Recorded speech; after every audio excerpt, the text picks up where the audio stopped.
오늘 그 아둘람 교회라는 제목으로요. 함께 말씀 나누겠습니다. 우리 이제 다윗을 그 위대한 왕으로 그렇게 여겼지만 위대한 왕 하루아침에 되어진 게 아니었고요. 많은 훈련과 그리고 고난을 통하여서 만들어졌습니다. 다윗의 이야기가 사무엘상 16장부터 나와요. 다윗은 본래 이제 양치는 이제 목동이었지요. 그러나 선지자 사무엘이 그에게 찾아가 기름을 부었고 그가 여호와신에 감동되었어요. 그 후에는 악신의 고통받는 사울을 위하여서 수금을 연주하는 궁중의 악사가 되었지요. 그러던 중에 이 무명 악사가 이스라엘에게 다 알려지게 되는 그런 사건이 일어나는데 사무엘상 17장 보면 블레셋과 전쟁이 일어납니다. 블레셋의 그 엄청난 장수 골리앗 앞에 이스라엘은 속수무책이었어요. 모욕과 멸시를 당해도 뭐 아무런 대책이 없었는데 다윗이 여호와 이름으로 나아가 골리앗을 물리치지요. 이게 얼마나 그 놀라운 그런 큰 화제를 일으켰는지 개선하는 사울 왕과 다윗을 맞이하는 여인들의 그 노래 속에서도 찾아볼 수가 있는데요. 사울의 죽인 자는 천천히요, 다윗의 죽인 자는 골리앗 한 사람이에요. 그런데 다윗의 죽인 자는 만만이라. 사울은 천천히인데 다윗은 만만이라. 이 노래는 사울의 질투와 분노를 일으켰지요. 이때부터 이제 사울은 다윗을 죽이려고 합니다. 뭐 창을 던지기도 하고 군대를 보내기도 하고.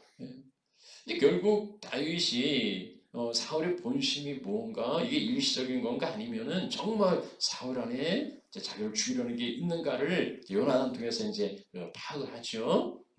그리고 정말 사울이 자기를 죽이려 하니까 다윗은 이때로부터 도망자의 삶을 살아가게 됩니다. 나라를 구한 영웅이 순식간에 도망자로 전락한 거예요. 다윗이 일단 이제 사울의 그 칼날을 피해서 도망갈 수 있는 건 사울의 통치가 미치지 못하는 다른 나라죠. 그래서 블레셋에게로, 아기스에게로 찾아갑니다. 그런데 블레셋은 자기가 죽인 그 골리앗의 나라예요. 이미 이 블레셋에까지 다윗의 명성이 알려진 겁니다. 그리고 그 아기스 왕의 신하가 왕의 신하들이 다윗을 알아보는 거예요. 아니 이게 다윗 아닙니까? 사울은 점점 다윗을 만만 바로 그 다윗이 아닙니까? 그러니 골리앗을 죽인 다윗이라고 알아보고 있으니 다윗이 그 있을 수가 없는 거예요. 다윗이 위기의식을 느끼고 미친 채 하고서 거기를 빠져나옵니다. 다윗은 이스라엘에도 갈 수가 없고 블레셋에도 갈 데가 없어요. 어디 갈 만한 곳이 없습니다. 이제 결국 다윗이 택한 곳은 사람이 살 수 없는, 사람이 없는 동굴로 도망갈 수밖에 없었어요. 바로 거기가 아둘람 굴이에요. 아둘람 피난처, 보호처라는 그런 뜻인데요. 그 위치는 블레셋과 그 베들레헴 중간 정도 있습니다. 위치도 보시면은 5번이에요. 5번이 아둘람인데요. 원래는 그 유다 지파에게 주어진 땅인데 블레셋의 지배 가운데 있었어요. 근데 유다와 인접한 곳이다 보니까 블레셋의 지배도 영향력도 약할 수밖에 없는 곳이었고, 그리고 여기는 특히 그 석회암 동굴이 많이 있었습니다. 그래서 숨어 지내기에 적합한 곳이었지요. 여기는 아둘람 굴이라고 그래요. 여러분요, 동굴에서 사람이 살 수 있습니까? 물론 하루나 잠깐 탐사하고 여행하는 정도야, 관광하는 정도야 할 수 있겠지만, 아예 거기서 살아간다는 건 쉽지 않을 거예요. 햇빛도 없지요. 공기순환도 잘 안 되지요. 먹을 거, 마실 거, 이런 것도 변변치 않고, 화장실도 없고, 아주 열악한 곳이에요. 그래서 동굴은 박쥐나 뭐 뱀이나 뭐 곤충이나 이런 게 살아가지 사람 살만한 곳은 이제 못 됩니다. 그래서 도망자들이 숨기에 이제 적합한 곳이지요. 동굴의 히브리 사회 동굴의 또 다른 용도는 예, 장사 지내는 곳이에요. 우리는 이제 땅을 파서 매장을 하는데 히브리 사회는 이 당시 고대 근동에는 굴을 봐가지고 굴에다가 시신을 안치하는 겁니다. 그래서 아브라함도 막벨라 굴에 장사가 되고 그리고 그의 아내, 그의 아들들이 이제 거기 장사됩니다. 예수님도 아리마대 사람 요셉의 굴에 거기 이제 안장이 되지요. 무덤은 생명의 종착지이지 거기에서 생명이 태어날 수는 없어요. 생명의 산실은 아닙니다. 그런데 하나님은요, 아둘람 굴도 그리고 또 다른 굴도 거기를 생명의 산실로 바꾸어 주셨어요. 어떤 굴입니까? 예수님의 빈 무덤이지요.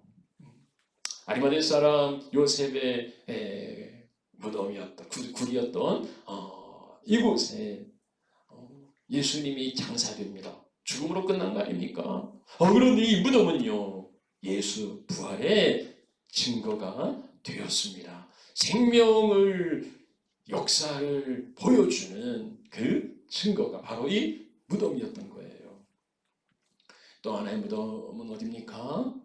가타고 지하묘지예요. 로마는 초대교회 성도들을 지하로 몰아놓고 거기에 몰살시키려고 그랬어요. 땅속에 갇혀있는 성도들은 그렇게 사라지는 듯 했습니다. 기독교는 끝난 줄 알았어요. 그러나 무덤 속에 예수를 죽음이 지배할 수 없었듯이 무덤 속의 성도들도 죽음이 그들을 다스리지 못했습니다. 그 카타콤 지하 묘지가 기독교 생명의 산실이 되었던 거예요. 죽음을 이기고 부활의 능력을 선포하는 바로 그 장소가 되었던 겁니다. 오늘날 이 무덤 같은 참 죽을 것 같은 그러한 죽음이 지배하는 공간에 좌절하고 절망하면서 거기서 생명을 끝내는 사람들도 있습니다. 그러나 그곳이 오히려 주님을 만나는 기회가 되고 주님을 만나서 새롭게 거듭나고 태어나는 그러한 장소가 되는 사람들도 있습니다.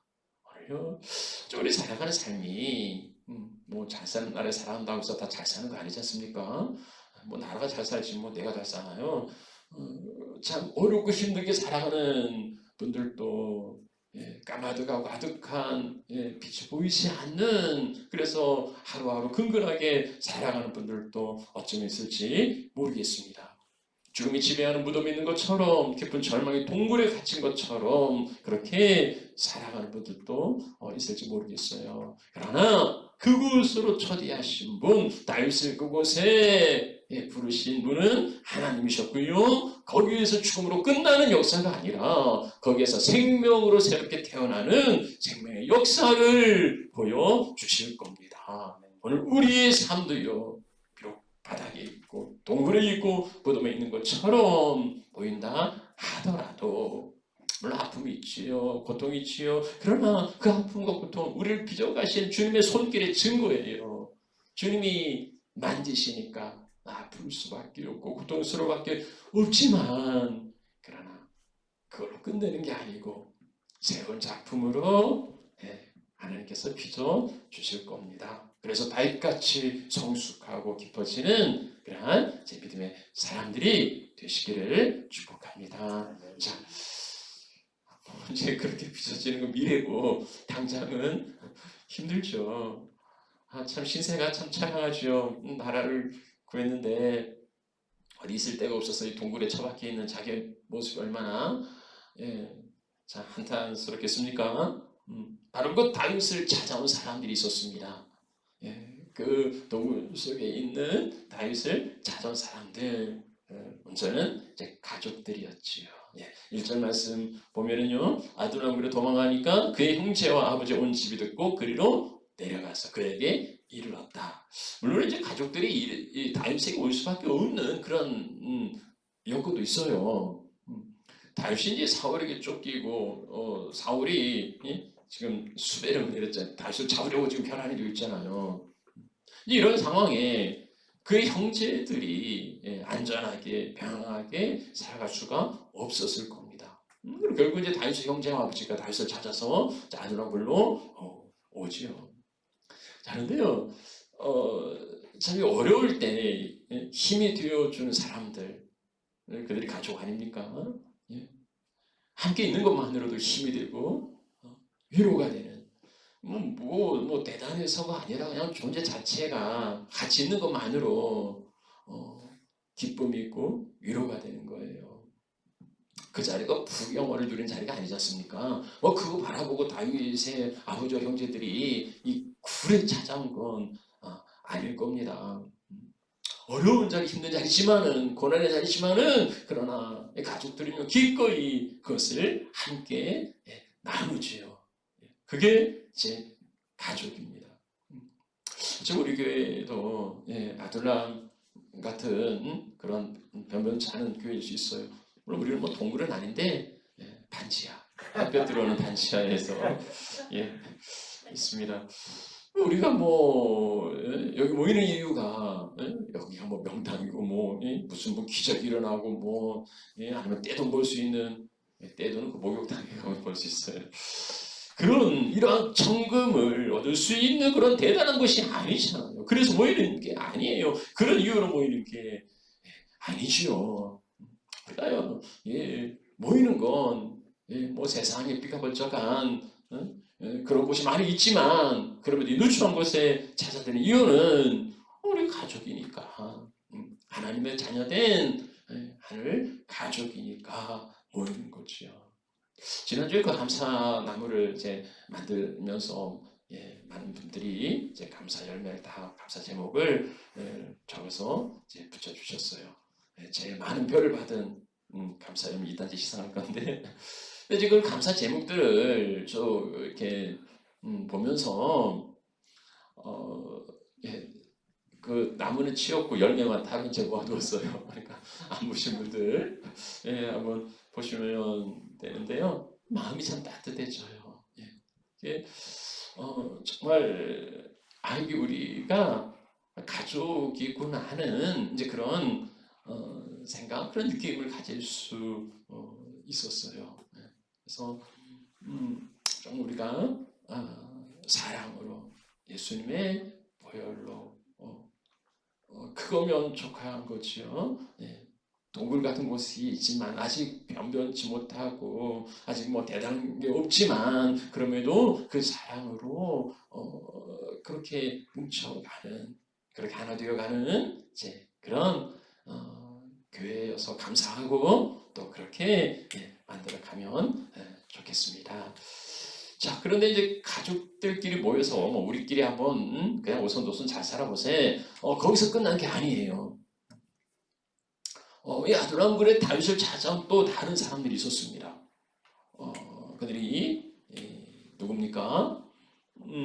환난당한 자들, 그리고 빚진 자들, 그리고 원통한 자들, 이들이 모여들어요.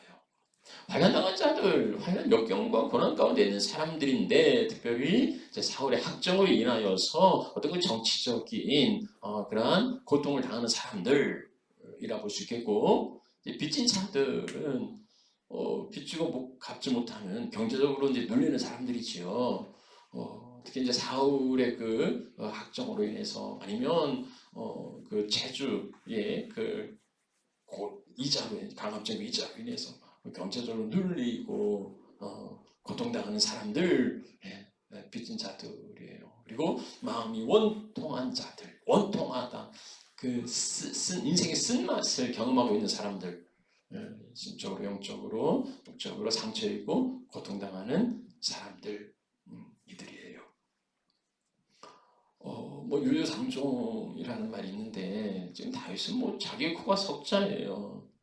그럴 때 자기에게 든든한 힘이 되어주고 백이 되어줄 수 있는 사람들이 필요한데, 다윗을 찾는 사람들은 환난당하고 빚지고 원통한 사람들이에요. 그들은 아무 힘도 없는 사람들이에요. 권세도 있고 재력도 있고 좀 담대한 사람들이 모여야 뭔 일을 도모할 게 아닙니까? 뭐 대단한 사람들이 모여야 훗날을 도모하고 어떻게 뭐 좀 해보려고 할 수 있겠는데 이런 사람들은 다윗에게 오지 않아요. 힘있고 담대하고 돈 있는 사람들은 사울왕을 찾아갔지 빈털털이 다윗에게 올 리가 없어요. 권세를 가진 왕이 측근에 있어야 뭔가를 누릴 수 있지. 아니 뭐 동굴 같은 데서 뭘 바라겠어요. 그러니 이 부익부 빈익빈익 사울의 곁에는 힘 있는 자들이 모이고 다윗의 곁에는 이렇게 힘없는 사람들 뭐 환난당하고 빚지고 원통한 사람들만 모여듭니다. 그래서 뭐 이런 사람들 가지고 뭔 일을 하겠어요. 빼앗긴 사람들, 당한 사람 상처가 있어요. 상처가 있으면은요, 그래서 독이 나와요. 끊임없이 독소를 원한에 사무쳐 있는 사람들, 고슴도치처럼 가시가 돋쳐 있어요. 그래서 상처를 가진 사람들은 다른 사람들에게 상처를 주기 쉬워요. 뭐 상처를 주지 않더라도요, 끊임없이 자기 아픔을 이렇게 호소해요. 다른 사람들의 사랑과 관심을 요구하죠. 그럼 주변에 있는 사람들이 다 지쳐요. 그러면 이렇게 뭐 찌르고 하면 막 예민해집니다. 그렇지 않아도 사람 잘 만난 곳이 보통 동굴에 사는데 상처 입은 사람들, 고통당하는 사람들, 없는 사람들 이런 사람끼리 모여 있으니 여기는 얼마나 싸움과 갈등이 많았겠습니까? 이런 데서 무슨 일을 할 수 있단 말입니까? 뭔 일을 기대할 수 있겠어요? 뭐 여기는 아무 기대가 없을 수 있어요. 자, 그런데 보세요. 이런 사람들을 찾으시고 부르시는 분이 계십니다. 바로 우리 예수님이시지요. 예수님이 이 땅에 오셔서 하나님 나라를 이루실 때에 로마의 가이사와 연합했습니까? 아니면은 헤롯의 권세를 이용했습니까? 아니면 제사장들의 그 종교적인 권력을 이용하셨습니까?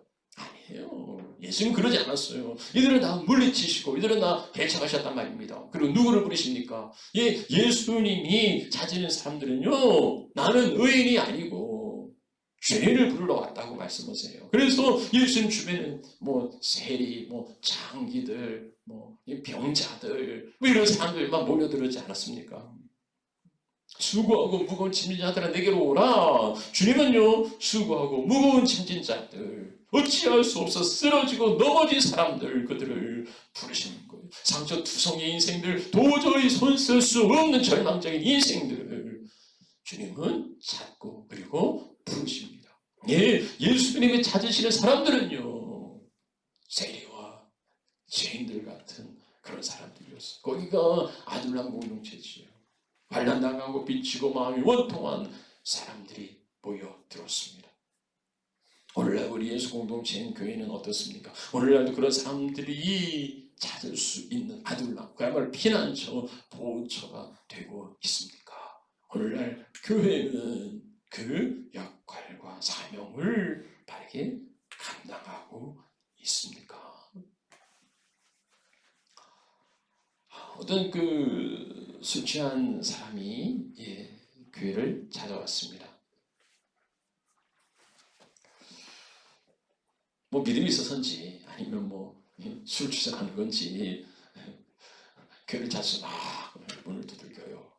그러고서 한다는 얘기가 내가 하나님 만나고 싶어서 왔다고. 그러니까는 이제 교회마다 그 사찰 수호 집사님 계시잖아요.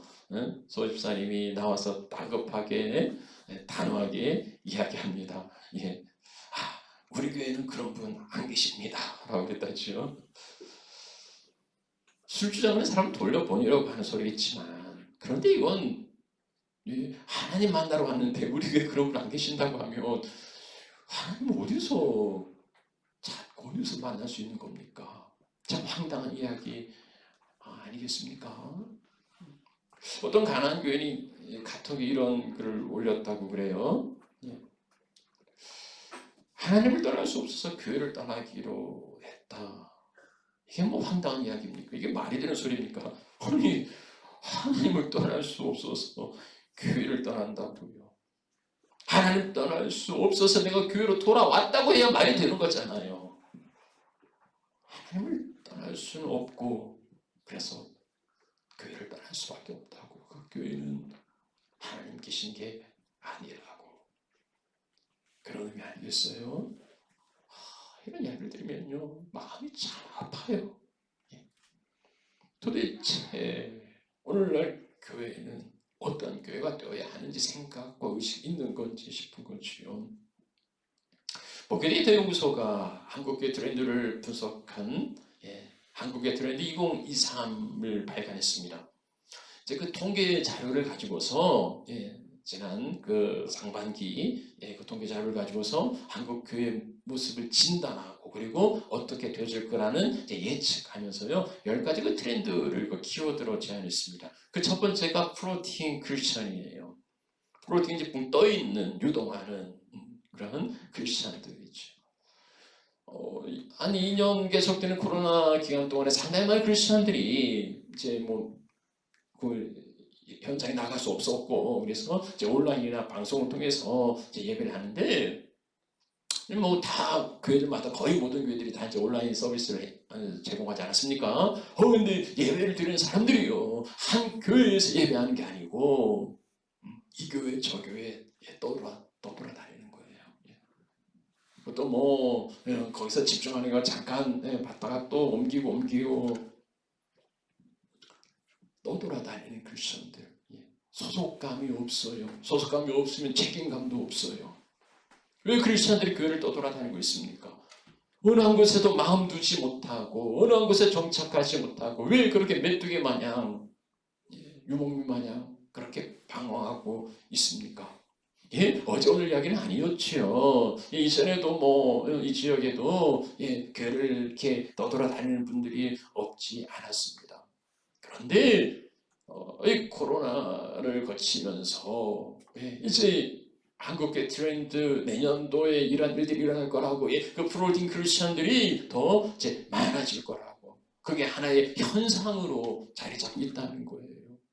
갈수록 교회는 화려하고 갈수록 교회는 편리해지는데 갈수록 교회는 더 안락해지는데 왜 사람들은 그 편리하고 안락한 교회를 외면할까요?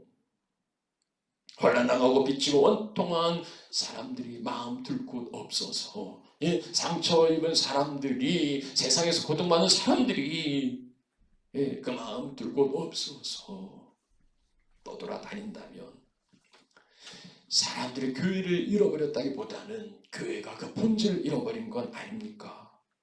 그런 건 아닙니까? 한국 교회가 어떻고 갤거리 교회들이 어떻고 그런 이야기를 할 필요도 없어요. 무슨 우리가 한국 교회를 바꿉니까? 무슨 갤거리 교회를 바꿉니까?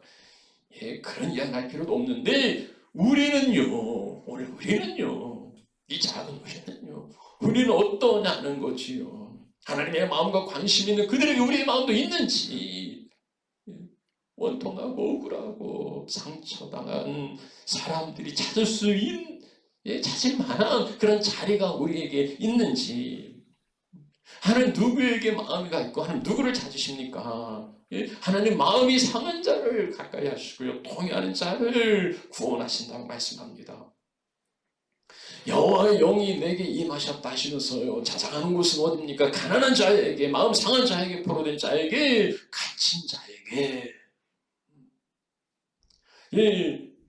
바로 환난당하고 빚지고 마음이 원통한 사람들이 모였던 것 다들 공동체에 주님은 찾아오셨어요. 그래서 가난한 자에게 아름다운 소식을 전하고 마음 상한 자를 고치고 포로된 자에게 자유를 주시고 그리고 갇힌 자에게는 노임을 선포하시겠다고 말씀합니다. 그게 교회예요. 그게 복음의 능력과 역사예요. 오늘날도 주님은 누구를 부르십니까?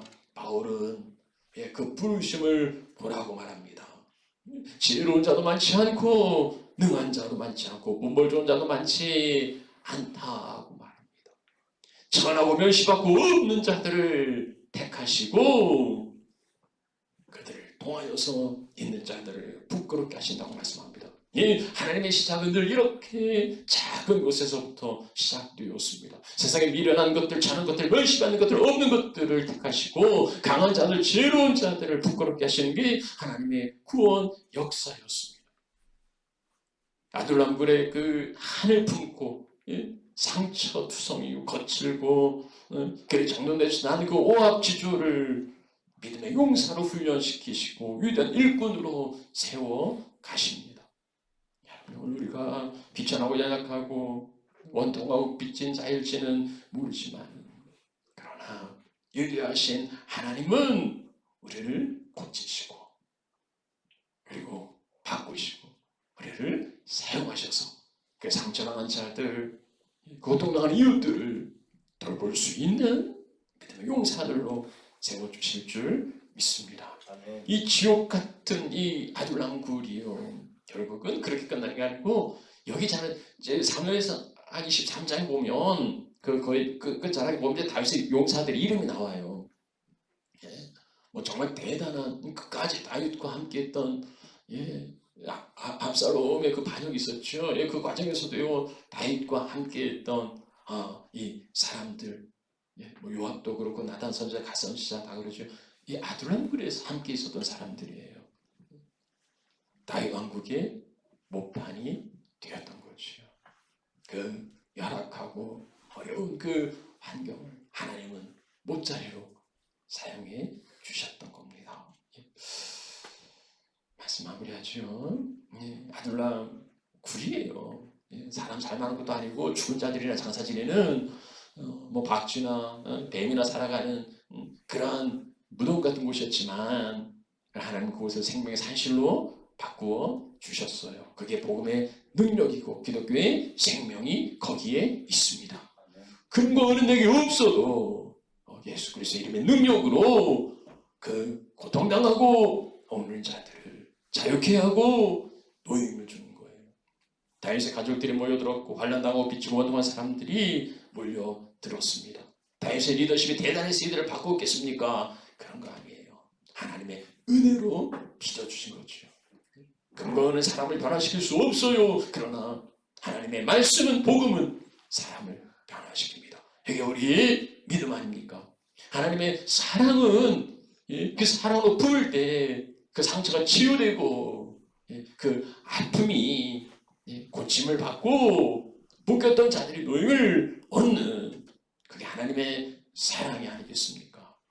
우리 하늘가족교회가 뭐 아둘람굴과 같이 지극히 작고 열악하고 부족함이 많지만 우리 안에도 환난당하고 빚지고 그리고 온통한 마음이 있을지 모르지만 하나님의 말씀과 은혜의 우리를 맡겨 드릴 때에 그리고 내 아픔보다 다른 사람들의 아픔을 돌아보고 이 가족들이 먼저 있고 그 다음에 연약한 사람들이 왔을 때 그들이 그 가족들이 되어가지 않습니까?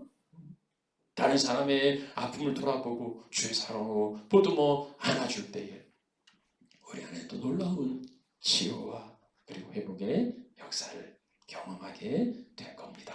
우리 하나가족 교회가 뿐만 아니라 주의 몸된 교회가 아둘람 같은 그런 공동체가 되기를 소망하면서 또한 축복합니다. 우리 함께 찬양하고 기도하겠습니다.